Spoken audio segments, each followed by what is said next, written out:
Hello, today we are going to be looking at angles, different types of angles, some of which we've already seen before in our maths work, how to label angles, so how to name angles, and how to draw them. So that's our aims for our work today. So a few of these words, as I say, we're already familiar with when it comes to angles. So angles are if we have two lines crossing each other, or in this case, two line segments meeting each other. So the intersection of our two line segments would be at B, and there's an angle in between our two line segments. That's the situation we've got here. So we already know a bunch of words for this type of situation where we have an angle between two line segments. One of them would be an acute angle, which is an angle between 0 and 90 degrees. This would be another acute angle. It's between 0 degrees would have the line AB down on BC, and then we could rotate around to 90 degrees, and that would also be called a right angle. And the right angle has a special symbol that we need to make a note of. It has the little right angled lines as its symbol. So 90 degrees has the symbol of a little right angle, and that will often be used instead of writing 90 degrees for right angle work. The next type of angle that we have dealt with before is obtuse angles, and that's where we're bigger than 90 degrees. So 90 degrees would be up and straight up and down like this in this example, because HI is horizontal, but it is less than 180. So 180 would be going all the way around, so we're facing in the opposite direction than we started with. So if we're between 90 and 180 degrees, we say we have an obtuse angle.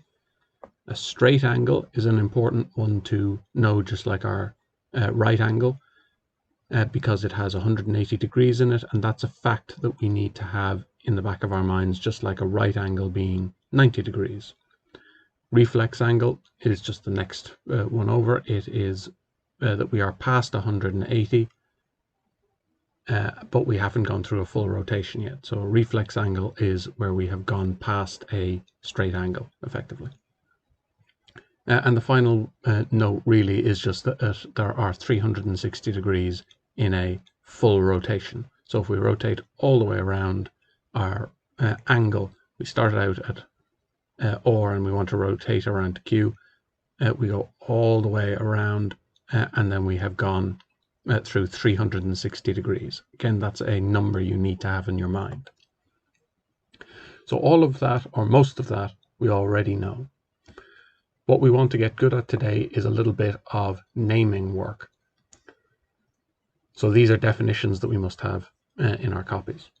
But in terms of newer stuff for most of us, we have how we name these angles.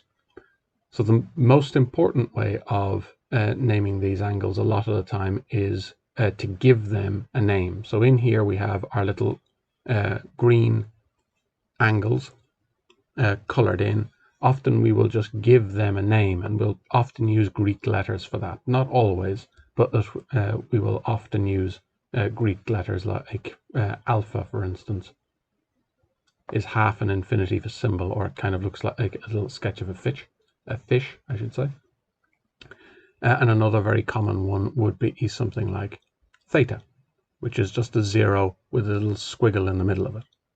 So that's a common way of naming angles.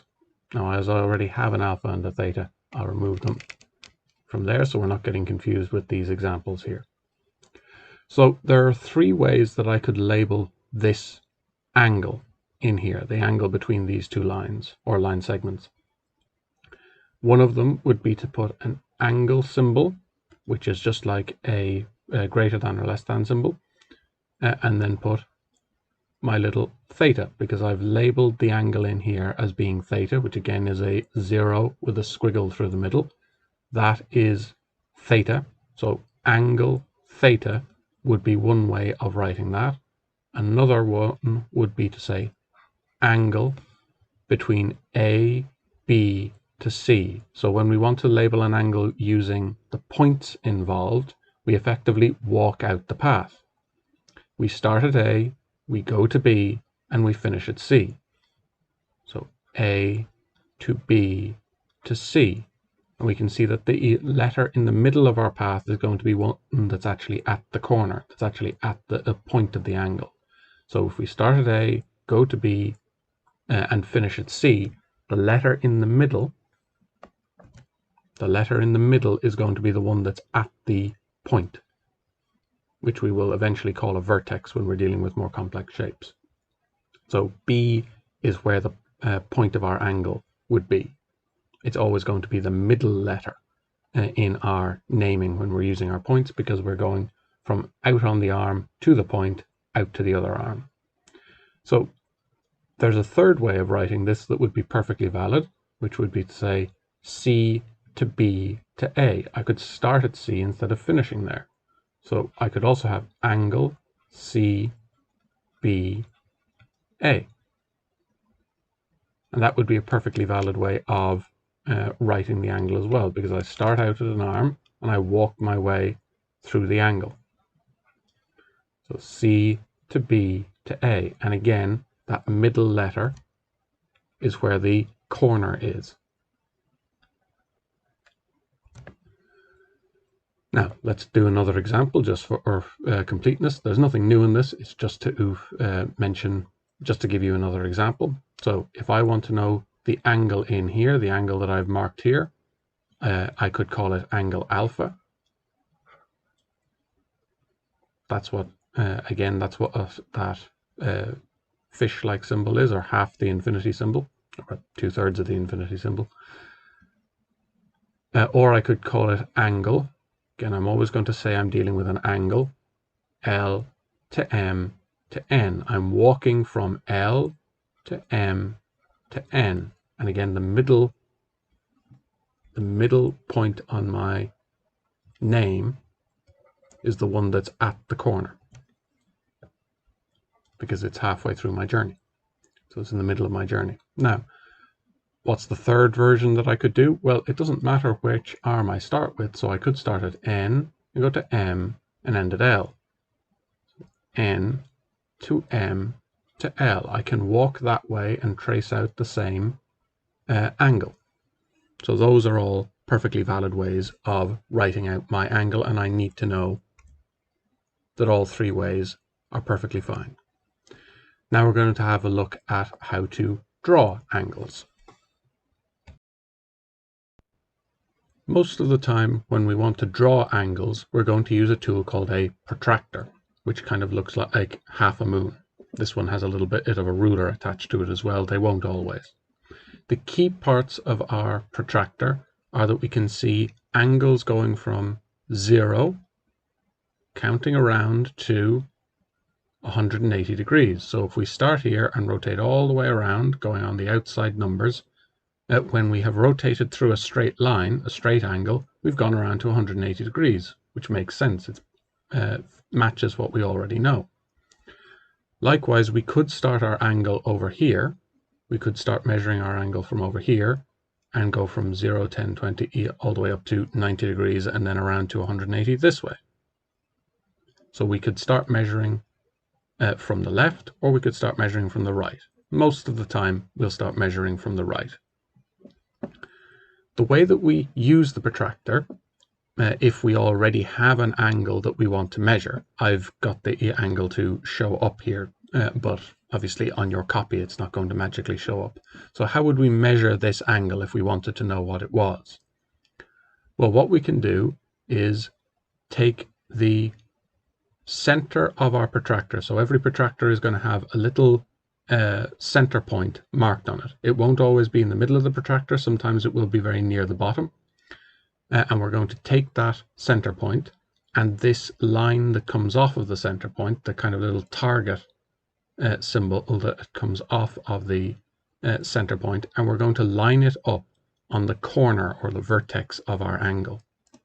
So we bring it over and line up that little circle. It's a red circle on my one, but most of the time there'll just be a little drilled hole.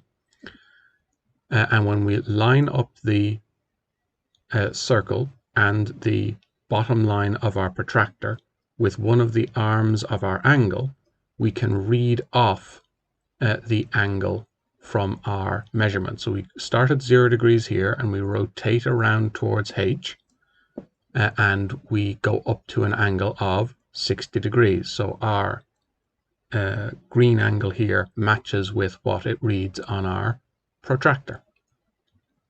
So we have gone from 0, if we're counting with the numbers on the outside now because we're going to the right, so 0, 10, 20, 30, 40, 50, 60. So we've gone up to 60 degrees and we have put our hole in the center and the line across the bottom of our protractor are lined up with the vertex, the corner, and one of our arms, and that allows us to read our angle.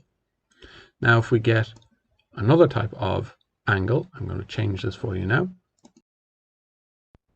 If we wanted to draw this angle, so an angle of 240 degrees, so this would be what type of angle? It would be a reflex angle. If I wanted to draw that, or if I wanted to measure it, well, my protractor only goes up to 180 degrees. So if I line this up, which can take just a moment to do with this, it's a lot easier in the copy. That's approximately correct. If I've rotated through this angle here, I've gone through 180 degrees, and I want to find out how much more than 180 degrees I have rotated through. So what I do is flip my protractor upside down, which again will be a lot easier for you on the page. So I know I have gone through 180 degrees because I've rotated around through 180 degrees. If I can get that to line up nicely, I can see that I have gone through 180 degrees is going around to this straight line here, and I have gone through, well, now I'm measuring with, I'm starting my angle from 180 degrees and I'm adding on how much? I'm adding on 10, 20, 30, 40, 50, 60. So I have gone through 180 degrees and then I'm adding on another 60 degrees. So 180 degrees plus 60 degrees is going to give us 240 degrees. So if we get a reflex angle, or if we get an angle that's bigger than 180, we can just go flip our protractor upside down. We know we've gone through 180 degrees already, and then how many degrees do we need to add on after that? And that's how we can deal with our drawing of our angles. And again, this angle here has been called gamma. That little circle with a hat on it is called gamma, and it is just another one of the Greek letters that can be used for measuring our angles. And we could also call this angle F to G to H, or H to G to F, with a little angle symbol in front of all of them. And that's what we need for naming the different types of angles, how to name particular angles like we just did here, and how to draw angles.